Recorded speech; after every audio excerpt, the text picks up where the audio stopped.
गोष्टी नाहीत. सभापती महोदया, माननीय प्राध्यापक तानाजी सावंत सरांचं मी विशेष अभिनंदन करतो. वारीच्या बाबतीमध्ये खूप चांगल्या पद्धतीनं तिथं आरोग्याच्या सुविधा उपलब्ध करतायत. आणि दुसरं अभिनंदन यासाठी करतो की त्यांनी धाडस दाखवलं. 108चा जो विषय आहे तो खूप महत्वाचा विषय आहे. कारण गावाकडे 108 मुळे इतक्या लोकांना जीवदान मिळतंय. 15 मिनिटात ही गाडी येते आणि आता त्यांनी त्याबाबत स्ट्रॉंग भूमिका घेतली. मला त्यांना एक प्रश्न विचारायचा आहे. 108 वरती जे ड्रायव्हर आहेत त्यांना मानधन फार कमी मिळतं. या कंपनीच्या मार्फत आपण जे देतो त्यातून ते कमिशन कट करून त्यांना देतात. 6-6 महिने त्यांना मानधन मिळत नाही. त्याबाबत आपलं सरकारचं धोरण काय असणार आहे इथून पुढे? कारण आता आपण बीव्हीजीला बाजूला करतोय, तर त्याबाबत आपलं धोरण काय असणार आहे? नंबर 1. आणि दुसरी एक त्यांना विनंती आहे, सर्पदंशानं खूप लोक आता दगावतायत.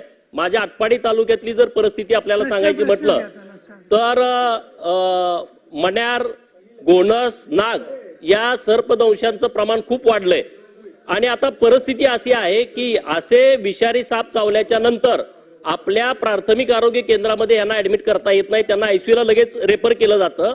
आयसीयू मध्ये जेव्हा हा पेशंट जातो तेव्हा 100 150 वायल्स त्यांना लागतात आणि त्याची किंमत खूप आहे. जवळपास 1.5-2 लाखाकडे यांचं बिल जातं. मग यांचं कुठल्या स्कीम मध्ये होत नाही.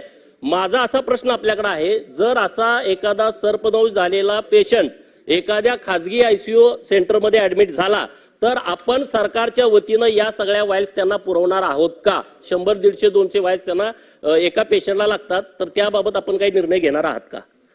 आवाज माणदेशाचा, माणदेशातील प्रत्येकाचा. माणदेश प्राईम सबस्क्राईब करा आणि अपडेट रहा. नवीन व्हिडिओच्या नोटिफिकेशनसाठी बेल आयकॉनचं बटन दाबा. धन्यवाद.